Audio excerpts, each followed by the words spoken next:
Right now, I got my guest in the building. I got Celebrity Dame. What's going on with you, baby? Yo, what's good, Cool Cal, man? What's going on with you, man? Doing all right, man. Glad to be out here, whatever, on the NCCU campus. Word. All right. So look, just give a little people a little bit about yourself, man. I know you from the Pounds of Sound. You were editor in Pounds of Sound. But give people a little bit more background about that. I'm on poundofsound.com, but I'm also a blogger. You know what I'm saying? So we own it, but I write, we do the articles or whatever. We also cover the celebrity news, but I try to do mostly independent artists, all the local artists and artists out in Chicago and artists out in Florida, but mostly North Carolina and Chicago artists. Okay, so let's backtrack a little bit. You know what I'm saying? How did Pounds of Sound come for you, or how did you get that interest in being a blogger, just in general? Like did you do some writing, coming up, or was it just more the entertainment that you was fascinated about? Like, just tell a little people a little bit about it. How did you that evolution of you becoming a blogger? Well, Pounds of Sound was an idea to originally put out just celebrity news just to get money. You know what I'm saying? And then what happened was I saw a need for coverage of independent hip hop artists news because it like people have things going on, but you won't know Right. because there's nobody covering it. Right. So I decided that I was gonna break that barrier, and I started covering all of the negative sides of the North Carolina market and the industry, and I started blogging about it. People go crazy. Okay. All right. So So you're based out of Rocky Mount? Yeah, I'm based out of Rocky Mount, so Okay. I'm originally born in Durham, but Okay. yeah. You're from Rocky Mount. So was it more of like, what did you see within the North Carolina music scene? You reached more of the independent artists within the Carolinas and the Chi-Town, but what was it about the Carolina? Was it you didn't see a lot of light coming from Carolina that you wanted to shine that light, or what was it? Carolina's a tough market. So what people deal with is that they have a lot of talent, but they don't have the support, or they don't have the people with the general interest. So what I had to do was take that focus and kind of make it interesting for people. You know what I'm saying? People aren't interested. So if a guy has a mixtape coming out, he said, "I got a mixtape coming out." No one cares because he hasn't made a general interest in the mixtape coming out. And these are the things that people don't know that they need to know in order to have successful projects. So what are some of the things that you see that can be a success to help independent artists, make that break them barriers down to have a successful campaign? Like, what is something that you can advise the independent artists? Because like I know it's a lot of them out here. A lot of them have the back and a lot of them don't, and so because they may or may not have the back, and they going just off of the music to see if the people will catch it. So for those who don't have that back, what I'm saying, what is something that you can help them, or a suggestion or advise them to do to help them become, you know, to start a campaign or a successful campaign that can help them push forward? Well, first of all, you have to have good music. So if your music is terrible, there's nothing you can do. You can get in the studio, you can do a million songs, nobody ever gonna like it.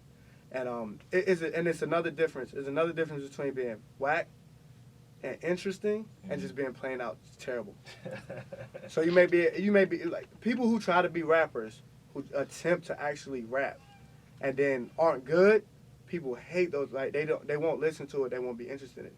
But people who actually just trying to make good music and just are just bad, they end up making bad music. People like that. Like people like whack music. You just gotta know how to present it. Everyone, you'll be able to get a share from having a whack song before you get a share from having a decent song. So you either got to be super whack or you got to be very talented. You can't be in between. Yeah. And that's just with music. But as far as having a successful campaign, you have to create an energy around it. You can't just say, "Oh, I got a mixtape coming out August the 1st," and expect everybody to want to go listen to your songs because you haven't created an interest in it. It's not interesting at all. There's no shock factor.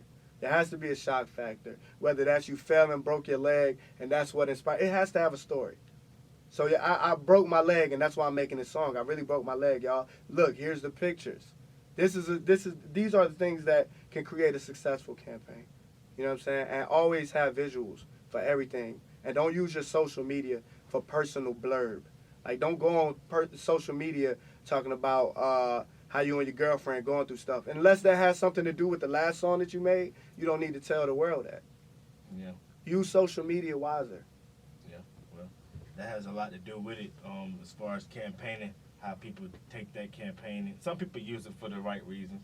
And then, like you said, some people use it for they try to mix in personal and business, but it only becomes successful when it has that the relatability between the two.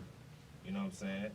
And so from you having a lot of inquiries about the music, wanting people wanting you to hear their music, you've created this campaign called Pound or Drown. Yeah. So tell a little. I seen a little bit of. I seen like a couple seasons of it. I thought it was kind of neat. Yeah. It's kind of crazy. So Thanks, man. tell people about the Pound or Drown.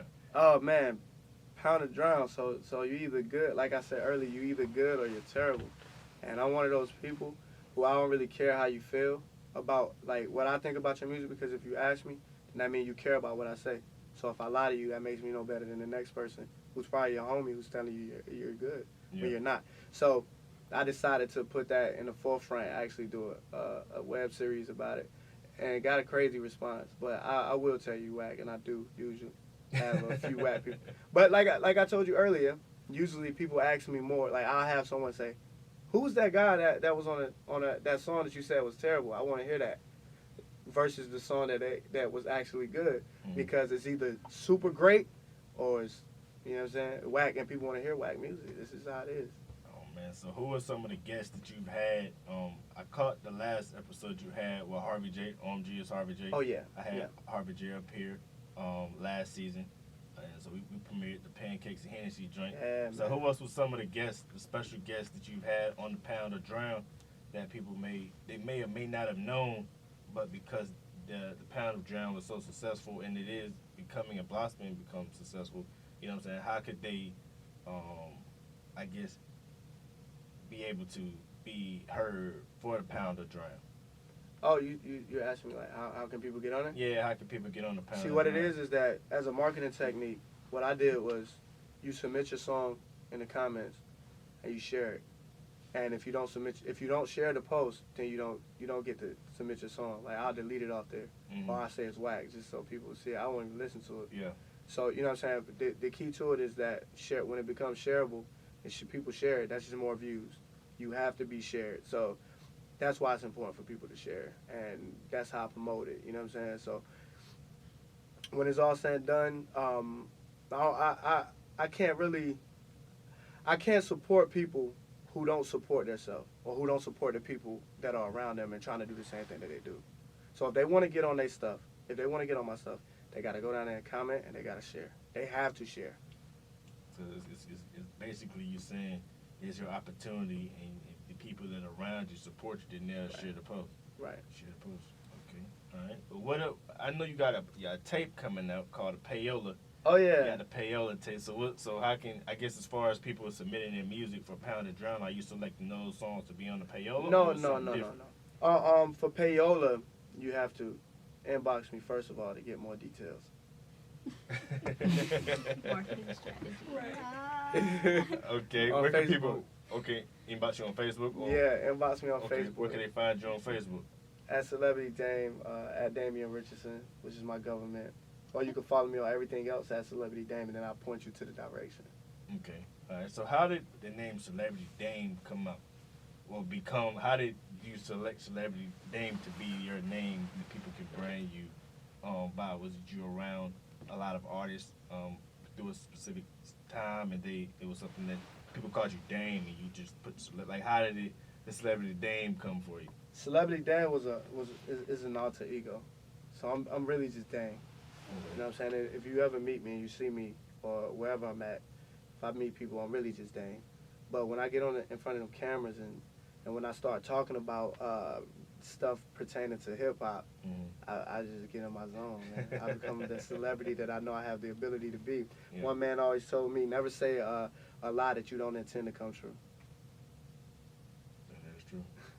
That is true. Might as well just speak it into existence. There you go. Might as well. We'll be right back after this. We got DJ Khaled. I got Celebrity Dame in the building. You're not tuned to the plug at Audionet. Call in 919-530-7449. We'll be right back. You're not tuned to the plug at Audionet. It's your boy Cool Kale. Call in 919-530-7449. I got my man Celebrity Dame in the building. before you get up out of here, man, let them know where they can find you at, where they can send their recordings at. So they can get on their pounds of sound. Holla at them. Yeah, man. Follow me at Celebrity Dame, and to get your song on Pound or Drown, just email me celebritydame@gmail.com, and put Pound or Drown as the title. That's simple. That's simple, man. Thanks for coming, man. Hey, man, up next, we got Missy Elliott. Where they from? We got K. Kemp and Mike Cosner coming up next. Stay tuned. Holla at me.